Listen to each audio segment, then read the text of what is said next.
Hi everybody, welcome to Dandelion Cottage and Watercolor Wednesday. I'm Leslie Watkins.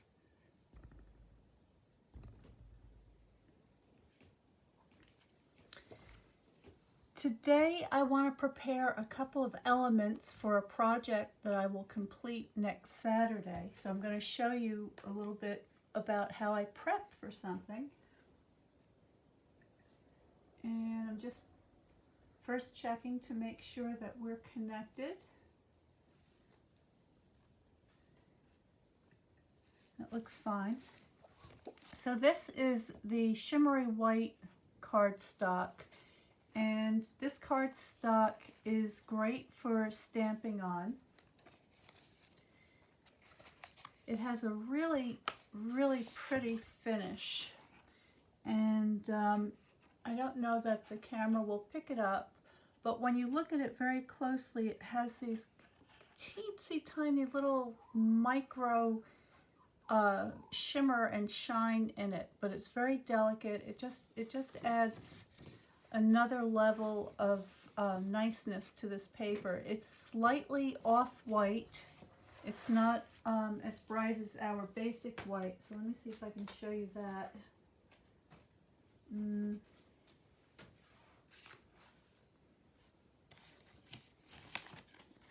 This is basic white. So you can see it's just a tiny bit more warm than the basic white. But what I particularly like this paper for is that you can paint light washes on it. So today I have my watercolors out, and you could do the same thing with your inks. So I've got my palette here. I've got yellow, red, and blue. This is just a little more of the same yellow on the opposite corner. And I'm just going to put this to the side. Good morning, Cheryl. Nice to see you. Hi, Kelly. Hi, Carol. Good morning, everybody. We still have a lot of snow here. I'm looking out the window right now, and it is a winter wonderland. There's still piles of snow on the branches and on the seed heads. It looks very pretty. And earlier there was a little bit of a flurry, not much, and there may be a little more snow coming. So that's always pretty. Now I've got my water painters here. These are the brushes that have the water in the handle, so they're really great for bringing with you when you're traveling. And I want to mention that a lot of the materials that you see me use here today are listed on my Facebook page. There is a list of all the things that I think might be useful to start a kit so that you can begin painting with either inks or watercolors, and there's also a host code there. So check that out, because if you are interested in getting any of these supplies, there's that wonderful special deal going on right now, only until the 28th of February, where you can get $175 worth of supplies with free shipping and pay only $99. So if you want to stock up on some watercolor supplies, this is the very best time that you could do that.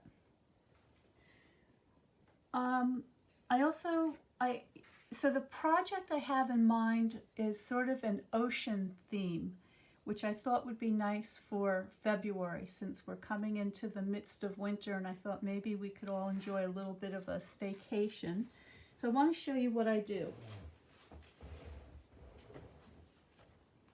I have a container here that I begin to get my different stamps and papers, embossing folders, and inspiration. And in here I have some cards that I've made in the past. Oh, that's casting a shadow. Let me move that out of the way.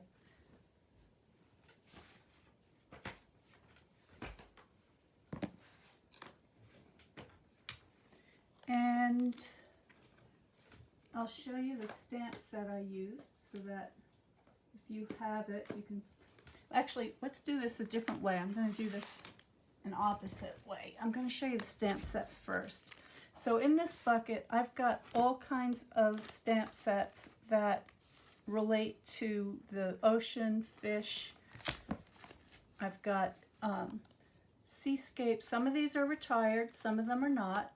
So I've got seascape, well done, and I like these because of the coral and the seagrasses and of course the little fish.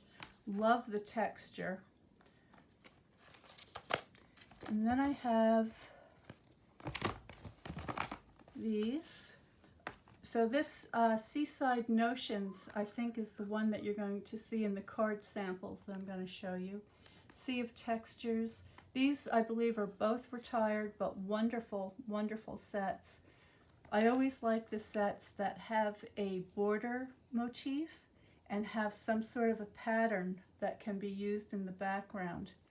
And this is one of my favorite sets, so I'll probably be using this on Saturday. And then I've got these. I'll just go through them very quickly, but you can see that there's quite an assortment. I like this little crab here and the Make a Splash. More background texture. And then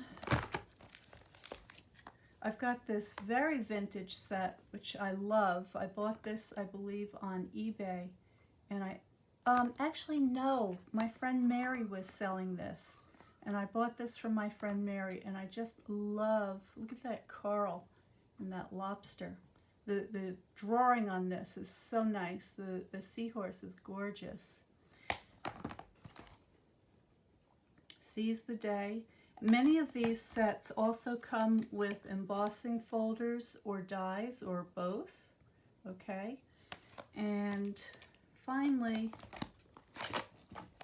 I've got Magical Mermaid and Paradise Palm. So lots of things to choose from.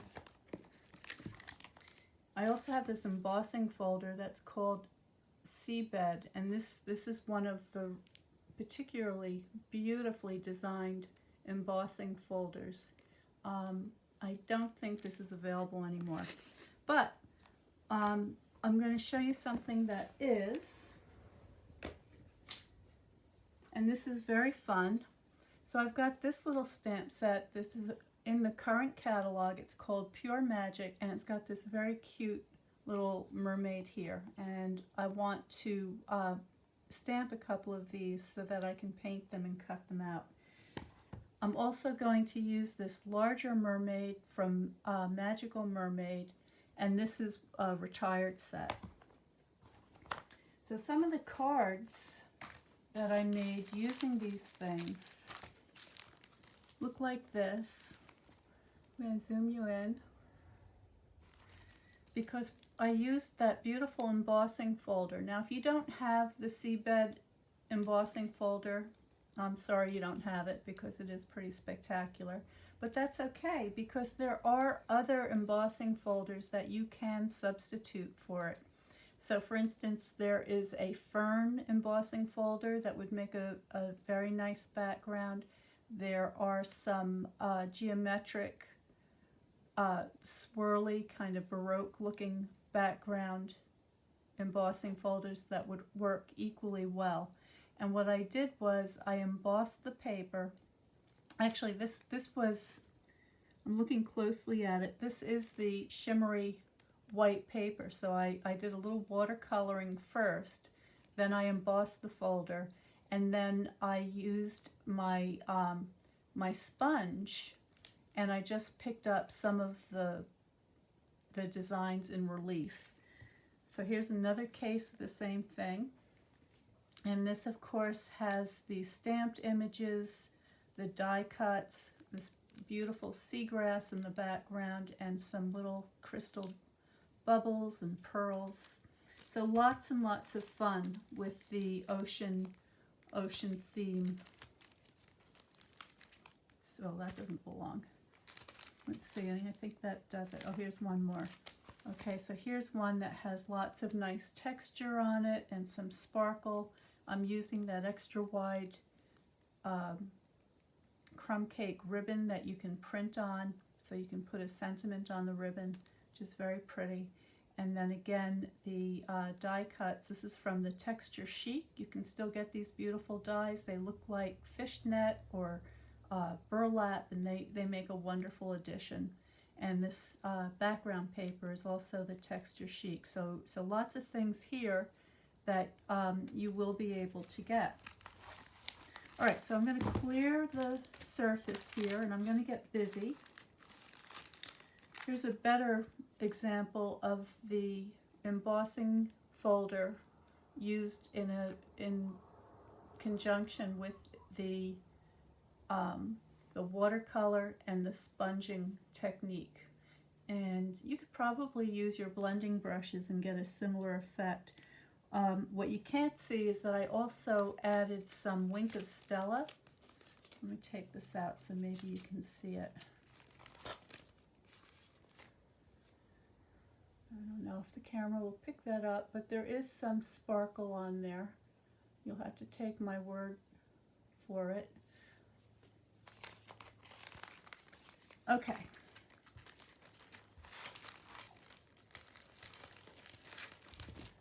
Oh, hi Sherry from West Virginia. She says it's snowing in West Virginia. Well, that means that it's probably on its way in this direction. And Linda, hello.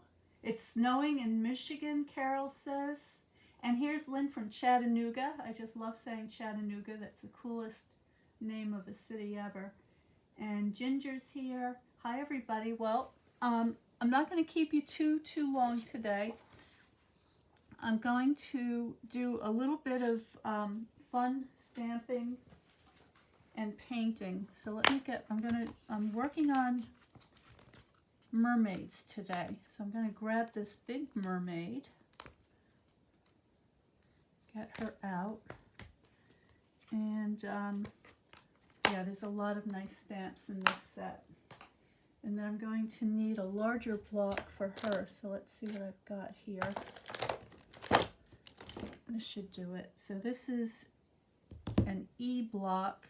If you don't have a full selection of these clear acrylic blocks, you should consider getting a complete set, because it really helps to have all the different sizes so that you match the right size block to the size stamp so that you get your best image. And it doesn't hurt to have duplicates of some of these blocks, because sometimes in the, in a fit of inspiration, you want to have everything handy. And when you get the complete set, it's 10% off. And these are not the typical blocks that you see in the big craft shops, okay? These are really heavy. They have a kind of an ergonomic shape to them so that you can really grab them, and they're pretty beautiful. So I recommend getting the complete set of these blocks if you're in the market for new blocks. Now I'm going to grab some ocean type color. So I've got Pool Party, I've got Calypso Coral, I've got Seaside Spray. I think that's a retired color. I just have a few stamp pads up here right now because I'm still in the midst of organizing my stamp room and my studio, so things are in various places. What I'm looking for is a nice light color, so I think well, let's test.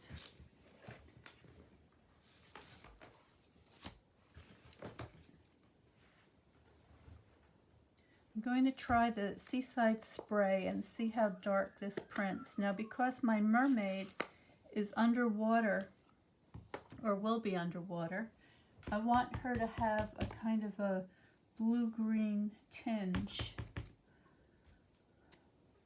So there it is in the Seaside Spray. And then let's try, I think Pool Party is going to be the one that's closest to what I have in mind. So let's just give this a try.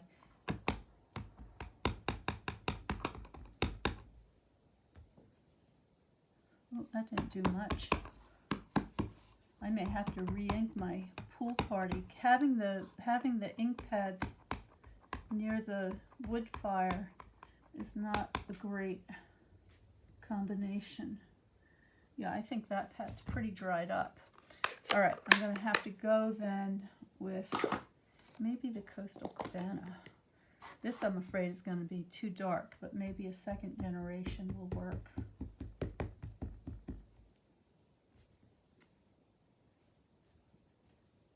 Yeah, that'll work. Okay, second generation Coastal Cabana is the color I'm going with.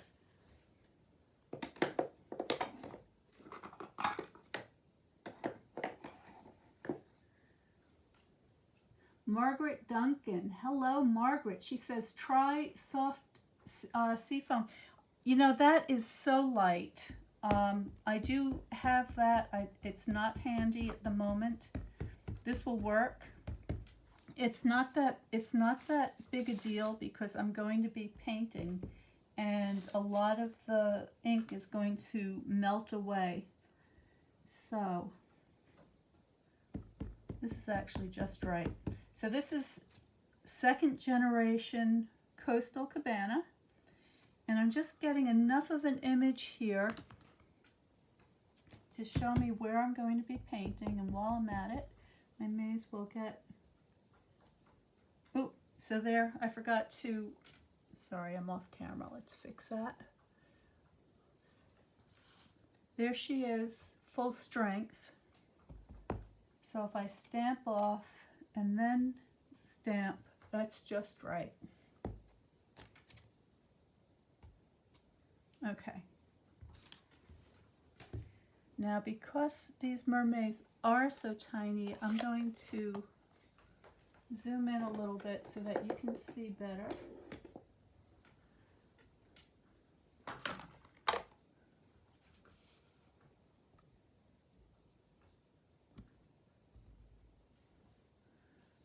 Okay, and I'm not going to paint all of them because you don't need to see me do it over and over again, but I will just paint. I'll paint this one little one right in the middle here. So I'm going to begin by very lightly just adding a little bit of water. Okay, so I'm letting the ink from the stamped image do all the work here.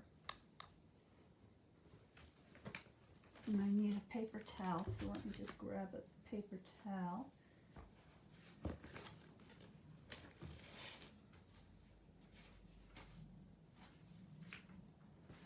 Okay, so I can use my paper towel to blot my brush on to help control the amount of water that's on the tip. And I still haven't added any water to my brush. Or ink. And now I'm going into my watercolors and I'm grabbing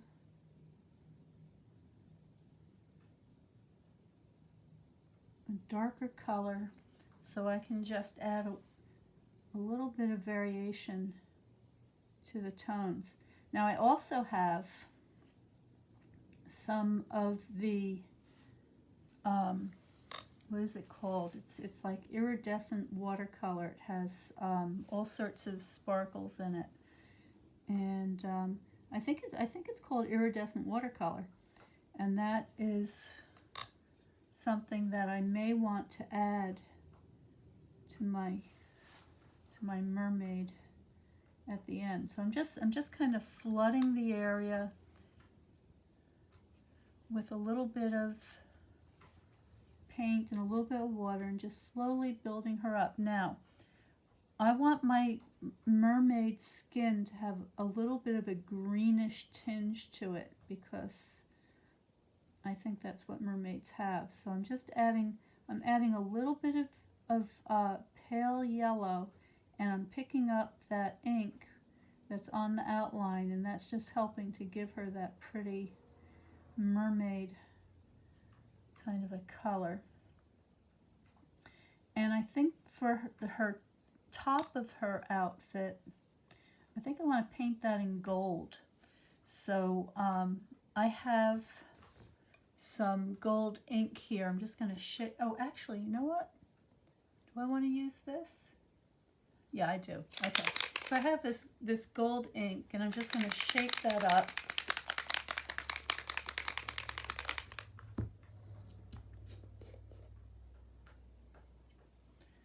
I'm going to use the gold on her top.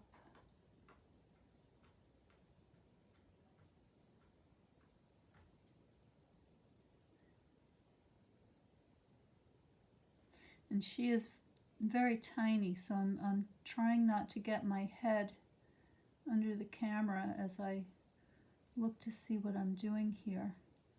But there it is. Okay. And then her hair, I'm going to give her some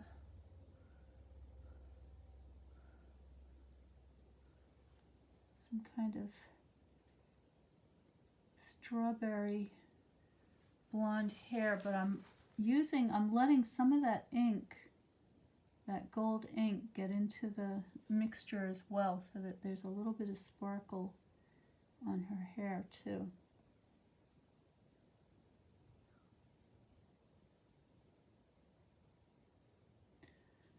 Okay, so there she is.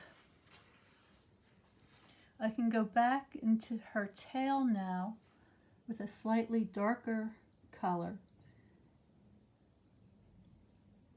Just get a little more shading on there. And it's still wet, so I'm getting a nice soft edge. Same thing with her points.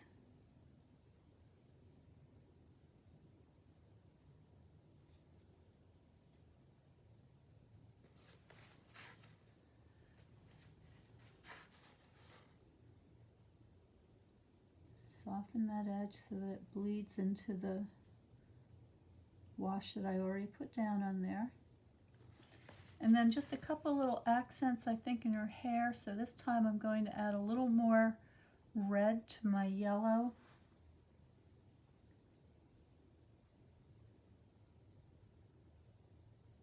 It's almost a coral color, and it complements the green and the coastal cabana nicely.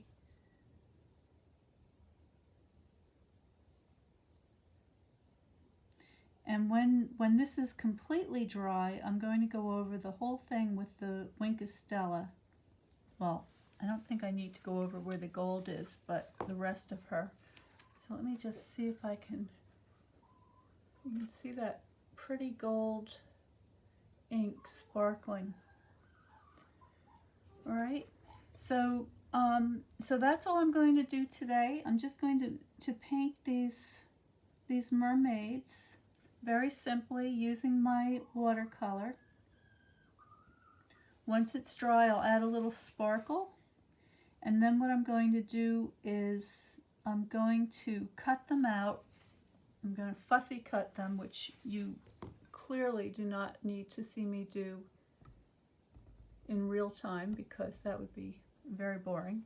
So I will go ahead and fussy cut them, and then what I'm going to do is sponge the sides a little bit, and I'm going to show you on Saturday how I use these in my next project. So thank you so much for watching today. If you want to tune in for Paper Crafting Saturday, I'll be here at 12 noon Eastern Standard Time. I'll be live, and I'm going to show you how you can take little hand-painted decorations like this and use them to decorate a little box. So please stay tuned for that. And in the meantime, stay well, stay happy, stay creative. Check out the list of watercolor supplies, because you may want to grab some of those. It's on the post below. And I will see you next time.